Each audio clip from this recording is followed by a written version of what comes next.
Assalamualaikum warahmatullahi wabarakatuh. Saya Dina Mardiana dari kelompok 4 perpajakan. Ingin menyampaikan video presentasi saya dari mata kuliah perpajakan dengan dosen pengampu Bapak Marianto MPD. Langsung saja. Di sini saya mengambil tema tentang penerapan perhitungan PBB. PBB itu adalah pajak bumi dan bangunan. Pengertian PBB.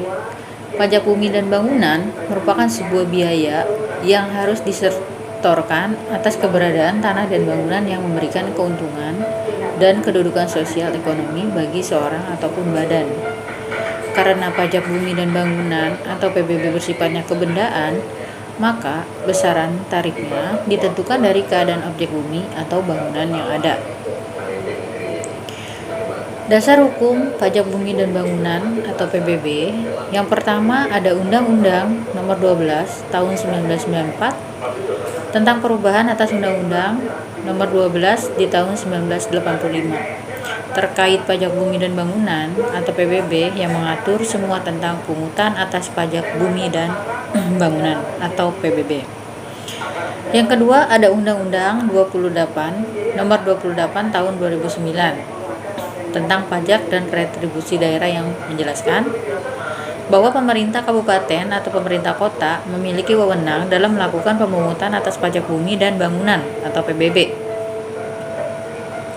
di sektor pedesaan dan perkotaan atau PBB P2, bahwa pemerintah atau pusat memiliki wewenang terhadap sektor pertambangan, perhutanan, dan perkebunan atau PBB P3.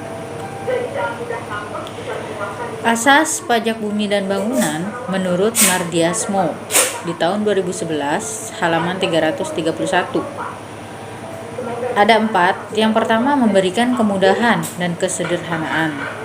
Yang kedua mudah dimengerti dan adil. Yang ketiga adanya kepastian dalam hukum. Dan yang keempat menghindari pajak berganda. Objek dan subjek pajak bumi dan bangunan atau PBB.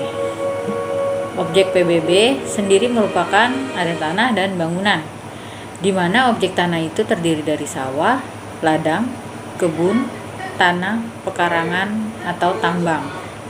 Sedangkan objek bangunannya yaitu rumah tinggal, bangunan usaha, gedung bertingkat, pusat perbelanjaan, pagar mewah, kolam renang, dan jalan tol.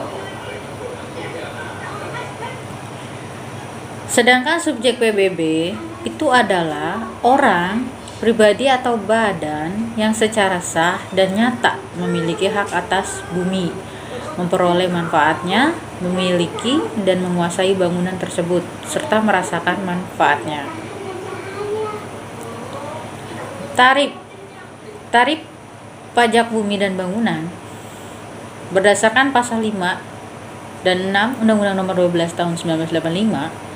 Besarnya tarif dan dasar pengenaan pajak PBB adalah 0,5% atau 5/10%.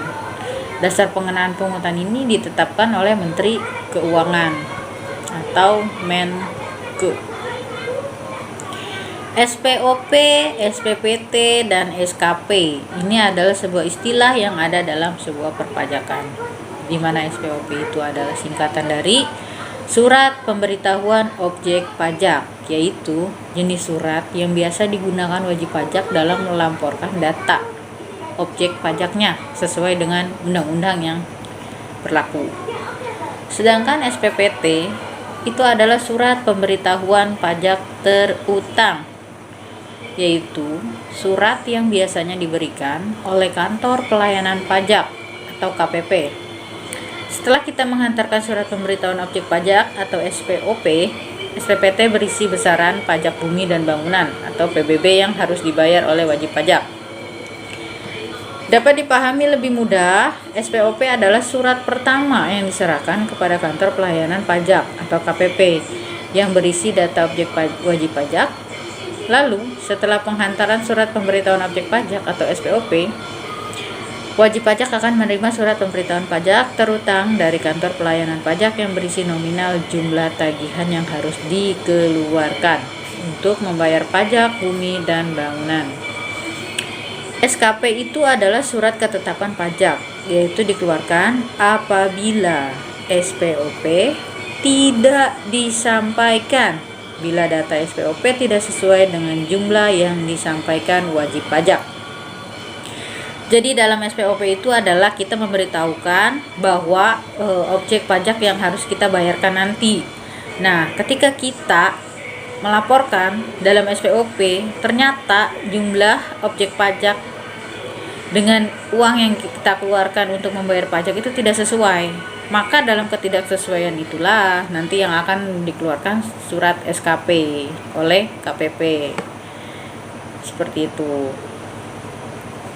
Pengurangan denda administrasi. Wajib pajak dapat mengajukan surat permohonan pengurangan denda administrasi atau sanksi.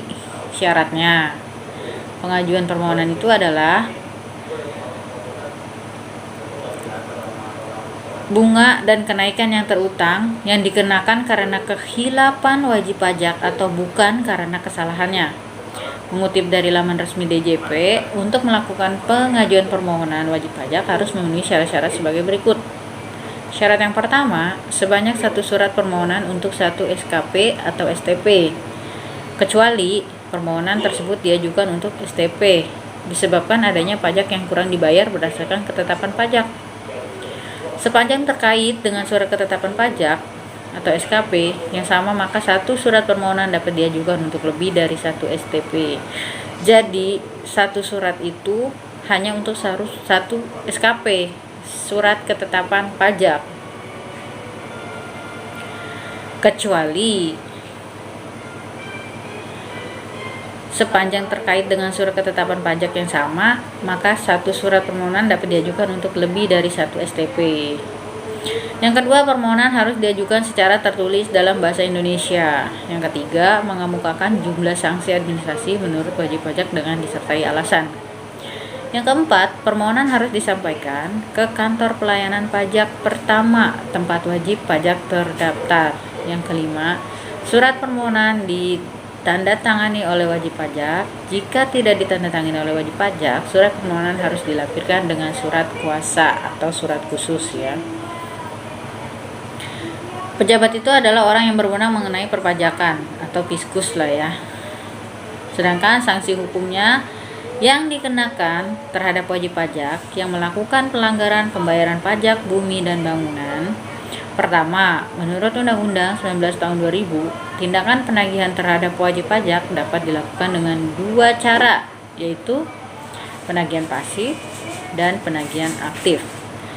Tindakan pelaksanaan penagihan harus dilakukan sampai tuntas dengan hasil akhir berupa pelunasan utang pajak beserta biaya penagihan. Yang kedua, sanksi perpajakan merupakan jaminan bahwa ketentuan perundang-undang perpajakan, norma perpajakan akan ditaati.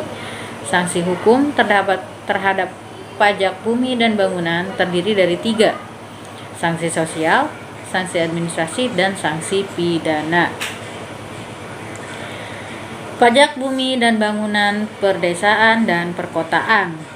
Peraturan Daerah Nomor 16 Tahun 2011 tentang pajak bumi dan bangunan perdesaan dan perkotaan dapat dilihat dari nilai jual objek pajak atau NJOP, yaitu 40% nilainya apabila lebih dari 1 miliar. Tetapi bila kurang dari 1 miliar, maka dia hanya NJOP-nya 20%. Itu perhitungannya. Terdapat 3 tahap yang dilakukan dalam penghitungan pajak bumi dan bangunan atau PBB. 1. Menetapkan nilai jual objek pajak NJOP. Yang kedua, ada NJKP. Untuk mencari NJKP, yaitu berapa persen dari NJKP dikali dengan nilai NJOP. Yang ketiga, menghitung pajak bumi dan bangunan atau PBB, yaitu 0,5% dari tarif yang telah ditentukan dikalikan dengan NJKP, nilai jual kena pajaknya.